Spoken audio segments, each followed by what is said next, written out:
Hello everyone, कैसे हैं आप लोग।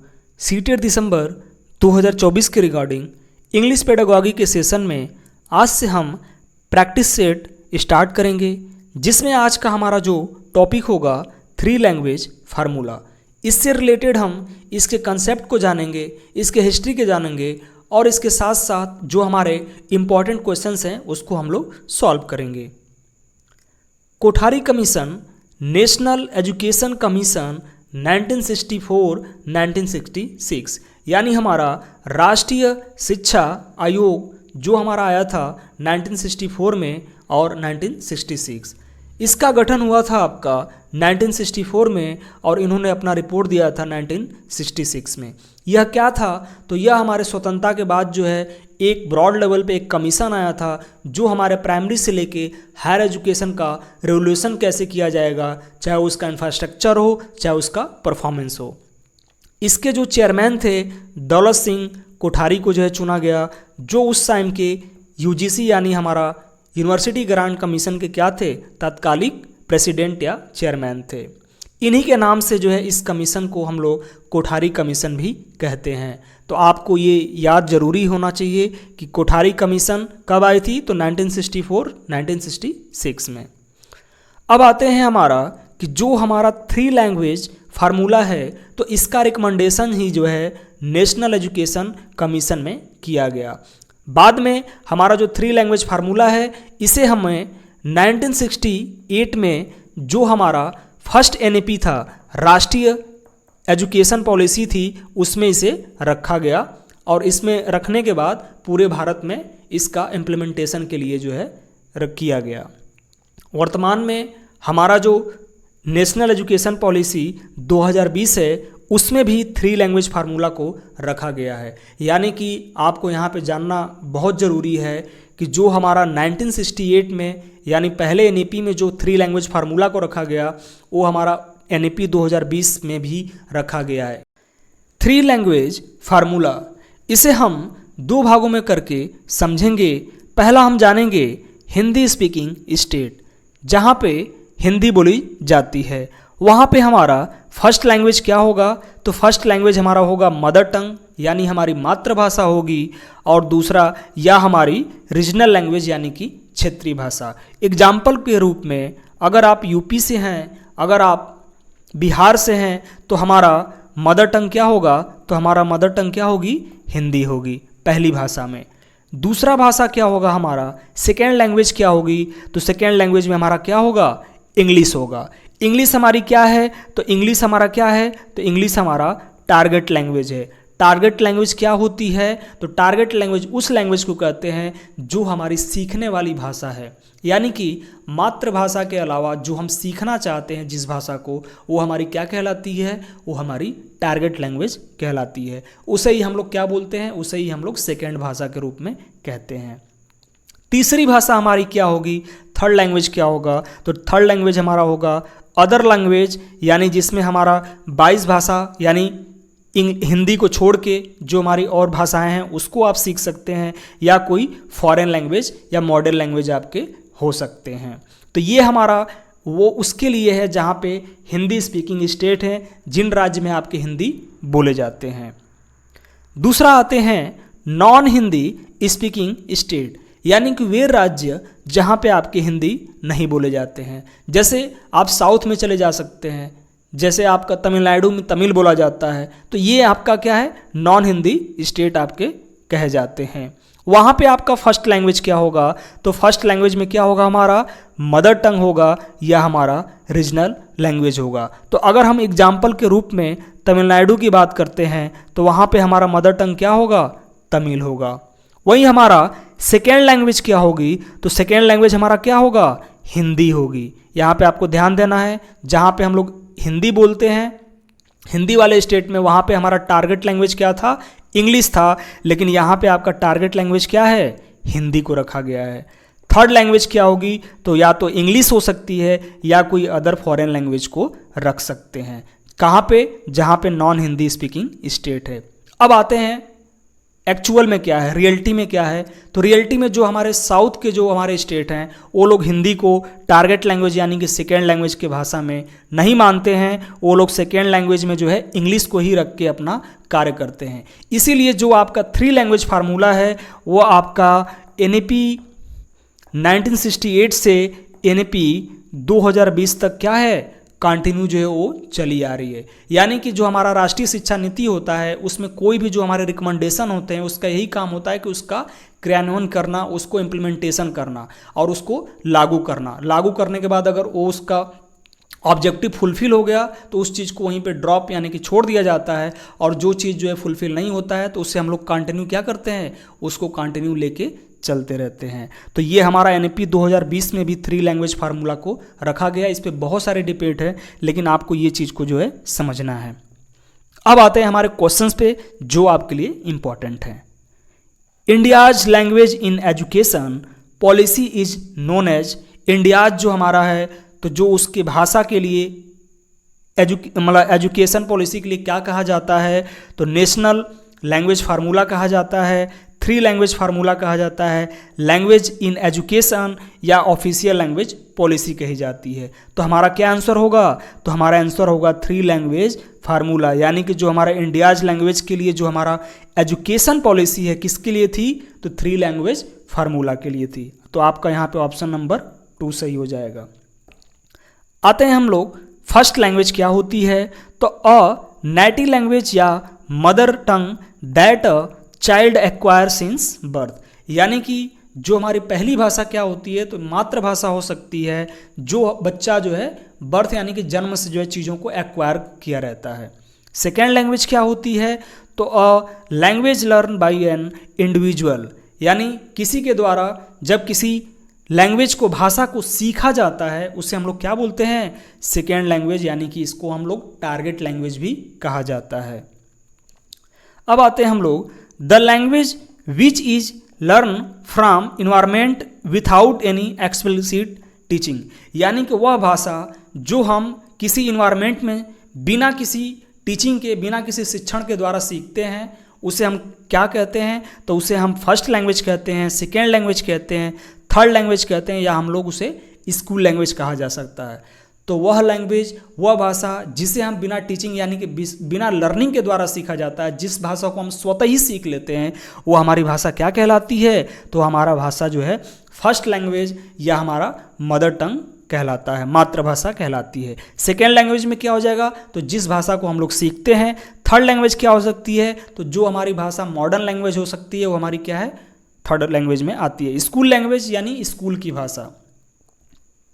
आते हैं नेक्स्ट हमारा, according to the 3 language formula the first language should be, यानी कि जो हमारा 3 लैंग्वेज फार्मूला है तो उसमें जो हमारा पहली भाषा है तो क्या होनी चाहिए, तो हिंदी होनी चाहिए। तो अगर मैं हिंदी लेता हूं तो फिर जो आपके साउथ के जो हैं उसमें क्या होगा, या एनी मॉडर्न लैंग्वेज होना चाहिए, मदर टंग या रीजनल लैंग्वेज होना चाहिए, या इंग्लिश होना चाहिए। तो आपका क्या होना चाहिए, तो आपका मदर टंग या रीजनल लैंग्वेज होना चाहिए 3 भाषा फार्मूला के अकॉर्डिंग, क्योंकि जहाँ पे आपका हिंदी बोली जाती है और जहाँ पे आपका नॉन हिंदी बोली जाती है तो वहाँ पे ये क्या होगा, दोनों इम्प्लीमेंटेशन होंगे दोनों के कंडीशन में। नेक्स्ट आते हैं आपका 3 लैंग्वेज फार्मूला इज, क्या है जो हमारा 3 लैंग्वेज भाषा है, फार्मूला है, सूत्र है, तो the language in education policy for school education, यानी कि वह भाषा है एजुकेशन पॉलिसी यानी कि हमारा शिक्षा नीति का जो हमारे स्कूल विद्यालय एजुकेशन के लिए कारगर साबित होता है। The mechanism for listening of the numbers of language to be study, यानी कि स्टडी के द्वारा जो है जो हमारे मैकेनिज्म है लैंग्वेज को सीखने के लिए, सुनने के लिए। द पॉलिटिकल पॉलिसी है, यानी कि एक राजनीतिक जो है नीति है फॉर स्कूल एजुकेशन के लिए ऑन लैंग्वेज पे। For study English and foreign language in school education, यानी कि हमको जो है स्टडी करना है इंग्लिश का या फॉरेन लैंग्वेज का, किस में, स्कूल एजुकेशन के लिए। तो जो यहाँ पे आपका आंसर होगा क्या होगा, तो the language in education policy for school education, यानी कि जो हमारा लैंग्वेज है किसके लिए है, तो हमारा शिक्षा नीति के लिए है, किसके लिए, तो स्कूल यानी कि शिक्षा विद्यालय शिक्षा के लिए इसका आपका 3 लैंग्वेज फार्मूला यूज होता है। नेक्स्ट आते हैं हम लोग 3 language formula is suggested by, यानी कि जो हमारा 3 लैंग्वेज फार्मूला है किसने इसको सजेस्ट किया था, तो राधा कृष्णन कमीशन जो हमारा 1948-49 में आया था, मैकाले मिनट्स या हमारा इंडियन एजुकेशन कमीशन जो हमारा 1964-1966 में आया था, या हमारा वुड डिस्पैच। तो किस में थी हमारी, तो तीसरा हमारा सही हो जाता है इंडियन एजुकेशन कमीशन, जिसे हम कोठारी कमीशन के नाम से भी जानते हैं। The objectives of 3 language formula is to be ensure. 3 language formula का ऑब्जेक्टिव्स क्या था, the promotion of Hindi as the national language. अब हिंदी वैसे भी हमारी क्या है, नेशनल लैंग्वेज नहीं है। नेशनल लैंग्वेज क्या होती है, तो वह लैंग्वेज जो पूरे एक नेशन में, राष्ट्र में बोली जाती है। लेकिन हमारा हिंदी क्या है, तो हिंदी हमारा नेशनल लैंग्वेज नहीं है। हिंदी हमारा केवल ऑफिशियल लैंग्वेज रखा गया है आपके। नेक्स्ट हमारा है the promotion of multilingualism in the curriculum, यानी कि मल्टीलिंगुअलिज्म यानी कि एक से ज़्यादा भाषा, जहाँ पे हमको एक से ज़्यादा भाषा जहाँ पे बोली जाती है अपने पाठ्यक्रम में, अपने कैरिकुलम में। The promotion of regional language, क्षेत्रीय भाषा at least as the 3rd language. देखिए हमारा जो रीजनल लैंग्वेज है वो पहले तो हमारी 3rd लैंग्वेज में नहीं आता, वो हमारा 1st लैंग्वेज में आती है, क्षेत्रीय भाषा या मदर टंग, मातृभाषा। The promotion of English as the connecting language, नहीं ऐसा कुछ नहीं है, नहीं वो इंग्लिश को प्रमोट करता है, नहीं हिंदी को। उसमें प्रमोट किसको करता है, जो हमारा 3 लैंग्वेज फार्मूला किसको करता है, तो the promotion of multilingualism in curriculum, यानी कि एक से ज़्यादा भाषा, जैसे कि 3 भाषा की बात करता है, यानी आप पहले में अपने मातृभाषा सीखते हैं, दूसरे में आप सीखने वाली भाषा सीखते हैं, और तीसरे में जो है वो कौन भाषा, कोई भी भाषा हो सकती है जो आप सीखना चाहते हैं या जो आपको पसंद हो। आते हैं next, the 3 language formula was introduce इन, यानी कि जो हमारा 3 लैंग्वेज फार्मूला था इसको किस में इंट्रोड्यूस किया गया था, तो national policy on education NEP 1968, 1986, 1992, 2020 में। तो सबसे पहले किस में किया गया था आपका, तो NEP 1968 में किया गया। India's language in education policy, यानी कि 3 language policy 3 language formula attempt to promote, यानी हमारा 3 लैंग्वेज फार्मूला किसको प्रमोट करता है, तो bilingual education with the focus on Hindi. Bilingual education जहाँ पे हमारा 2 भाषाओं का आदान प्रदान होता है, उसके साथ साथ हिंदी को फोकस करना। मदर टंग बेस्ड मल्टीलिंगुअलिज्म, यानी कि मातृभाषा के साथ साथ जो है बहुभाषावाद, यानी बहुत से भाषाओं का लेके चलना। Multi language education, monolingual education, monolingual का मतलब होता है जहाँ एक भाषा की बात की जाती है। तो यहाँ पे आपको पता है कि जो हमारा 3 लैंग्वेज फार्मूला है किसको प्रमोट करता है, तो मदर टंग बेस्ड मल्टीलिंगुअलिज्म, यानी कि एक से मदर संग यानी मातृभाषा के साथ साथ आपको और भी भाषाओं को देखने को मिलता है।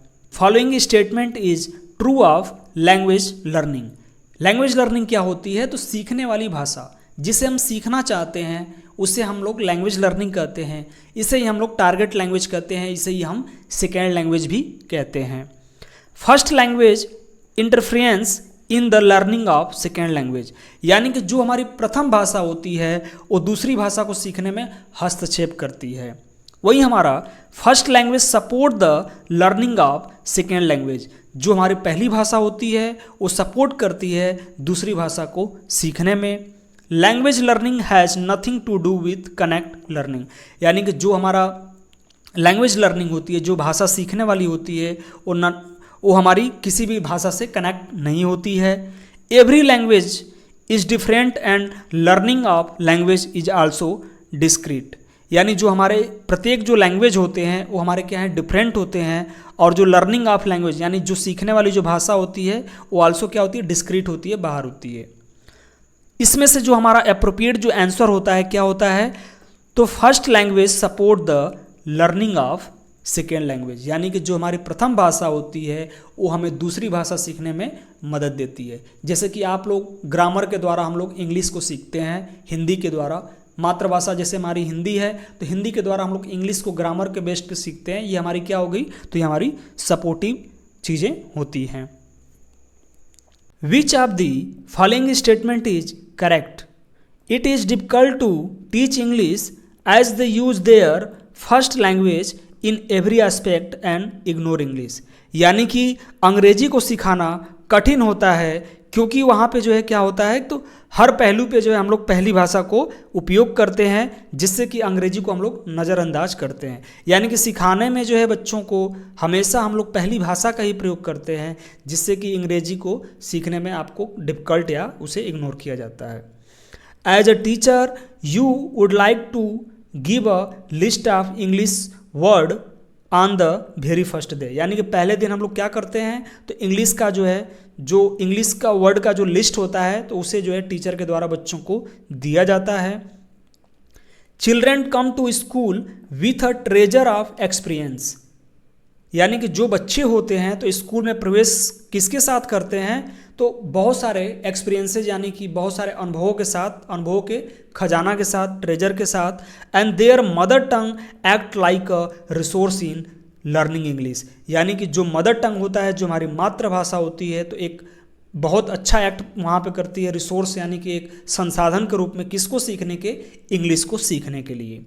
Children first language is the hurdles in learning English. यानी कि जो बच्चों का जो फर्स्ट लैंग्वेज होता है, जो मातृभाषा होती है, वो बाधा डालती है किसको, इंग्लिश को सीखने के लिए। तो जो आपका सबसे सटीक जो आंसर होता है, थर्ड होता है, जिसमें कि बच्चा क्या करते हैं, बच्चा जो है स्कूल में जाते हैं किसके द्वारा, तो बहुत सारे एक्सपीरियंस के द्वारा, और जहाँ पे उनका जो मदर टंग होती है, जो मातृभाषा होती है, वो हमारी क्या करती है, तो हमारा एक एज अ रिसोर्स के रूप में इंग्लिश भाषा को सीखने के लिए मदद करती है।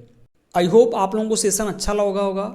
किसी भी क्वेश्चंस या कोई भी डाउट के लिए आप कमेंट में पिन कर सकते हैं, और इसमें क्या हम लोग और इम्प्रोवाइज कर सकते हैं, बदलाव कर सकते हैं, चाहे वो आपका कंटेंट हो, चाहे वो आपका कोई कैरी हो, या मेरा खुद का टीचिंग स्टाइल हो, तो आप लोग ज़रूर उसे पिन कीजिए। ये मेरे लिए काफ़ी अच्छा होगा। धन्यवाद।